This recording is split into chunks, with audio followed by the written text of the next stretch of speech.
Morning everyone. So I thought I would continue on the little journey we started yesterday, and I was thinking about our souls as opposed to our gut, so we all know we've got gut emotions when things are going on. How do we feel about it? Now I consider the gut very linked in with the brain. So if, for example, we have had issues in the past with survival, then our brain is going to do everything we can to protect us.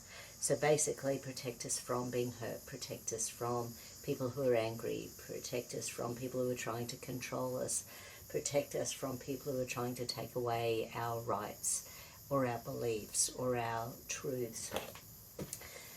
Whereas I think the soul is more about how we feel as human beings on the planet in this now moment. The soul is about what we're here on the planet to do, who we're on the planet to be, how we're meant to live our lives here on the planet in this now moment, what we stand for. And when we are doing things that our gut doesn't feel right with, perhaps that's because our soul is being chipped away at bit by bit, and we're not following what really feels right to us in our heart and soul. Just a thought. So I wanted to sort of do a little balance on feeling into that heart and soul, feeling into what's right for us in this now moment, feeling into things on the planet that feel right and don't feel right, feeling into those people around us who are feeding our soul, allowing us to thrive, allowing us to be alive and joyous and truthful and honest in our now moment. Who are those people in your world? Who are your tribe? Who are the people who make you feel like, yeah, this is what I'm here on the planet to do. I'm here to survive. I'm here to thrive. I think the last couple of years, this huge awakening that's going on, I think one of the things that it has done has really opened up many people's eyes to the possibility that life just doesn't have to be the 9 to 5. There's more possibilities out there. People have chosen different things to do in life that, I'm sure 2 years ago they never thought was possible. There's been many decisions I've made over the last 2 years that haven't been the easiest, for goodness sake. I'm watching what's going on in Canada at the moment with the trucker convoy. How cool is that? We've got human beings just, choosing to speak their truth in a loving, peaceful way.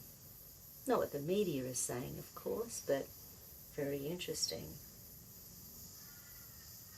Some of the doctors that I've been listening to now for 18 months, MIT scientist Dr. Stephanie Seneff, she's a phenomenon, and she's just been diving into the science associated with the whole thing. Now we've got Dr. B Ridle, who I first heard about a year ago speak out after an April 2021 study associated. Anyway, he was the first person I heard about where some of the toxins associated with the jibbity-jabby end up in the body. And of course, Dr. Richard Fleming, who has done some great work. I heard him discussing things on Del Bigtree. Now, these are scientists and researchers and lawyers and virologists and vaccinologists who are feeling it in their soul that things aren't right within the medical community. They're feeling it in their souls that things aren't right within their CDCs and FDAs, and here in Australia, the TGA. We've got so few doctors actually standing up because they will simply lose their jobs. How does your soul feel about it all? how does your soul feel about the suppression and coercion? How does your soul feel about friendships parting ways after all these years because of simple belief systems that are different? My soul's pretty exhausted, but anyway, we'll go in and have a look. Now, I've shared those 3 videos.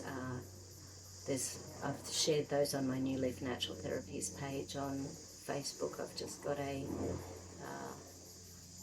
a heading, and then I've got, the 3 videos attached underneath.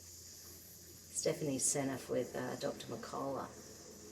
Oh my God, phenomenal. It makes so much sense why some of the supplements that I've been using have been showing up.